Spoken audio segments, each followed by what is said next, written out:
Hello and welcome. This is a brief tutorial on some 9v9 tactics for building from the back, particularly at U11, where the build outline rules will be implemented in the fall of 2017.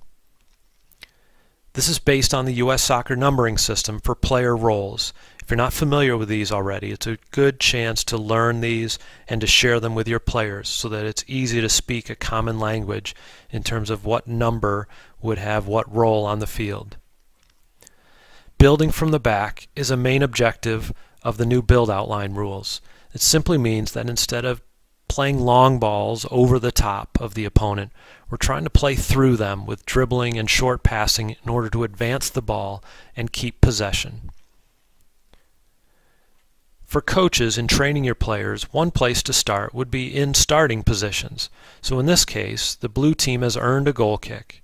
The red team, the opponent, has to drop behind the build outline. The goalkeeper should take the goal kick from the center of the goal area. To not give away to the other team which way the ball may come out, they have to stay behind the build outline till this clears the penalty area anyway. And we're not wasting a field player taking the goal kick. This way, the starting positions would be the same whether it's a goal kick or the goalkeeper has the ball in his or her hands. With the 2 and 3 wide of the penalty area, the 4 on top, all 3 of those players facing sideways or as forward as they can and still see the ball coming from the goalkeeper. The 6 and 8 are offset, meaning they're on different vertical and horizontal lines.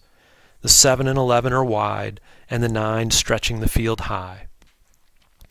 On this ball to the 3, their first job would be to take space on the dribble if it's available.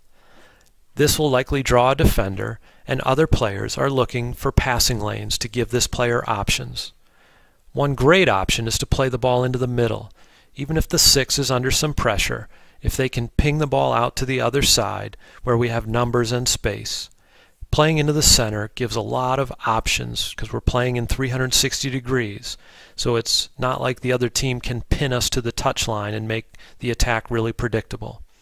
Of course, this comes with some risk, because if the 6 does turn the ball over there, it's a short distance to our goal. If this is too crowded, and a ball into the middle or a penetrating pass forward isn't available, now it's a good idea to change the point of attack, often by going back to the goalkeeper or a center back and out the other way. Now you see the 3 and the 4 have slid to cover the center of the field as the 2 is trying to advance the ball. Other considerations for coaches are to emphasize the value of spreading out.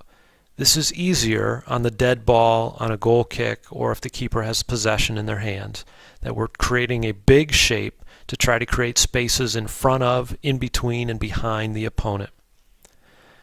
Coaches, players, and I'd include parents in this, need to adopt a bit more of a risk acceptance and risk tolerant mentality. As I mentioned, if we build from the back, once in a while we'll turn it over, and every once in those whiles we might concede a goal. But the long-term value of building from the back should outweigh those short-term negative consequences, as long as we learn from those mistakes. How did we get scored on, and how would we do it differently next time? Another factor is that goalkeepers must be good with their feet, and teammates need to be confident and comfortable passing the ball back to the goalkeeper.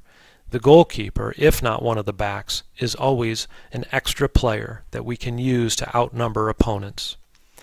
And coaches' technical development on an individual level is so important at these young ages, especially in match context.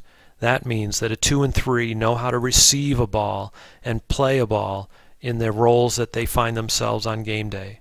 A 6 and 8 can receive a ball from a 2 or a 3 with pressure on their back. That's passing and receiving and running with the ball in the context of what the game demands, not just generically in isolation from what the game challenges those players to do in their roles. Thank you for all you do for the game and for the players who play it. Look for other tutorials on MYSA's YouTube page and other resources on the small-sided page under the Coaching tab.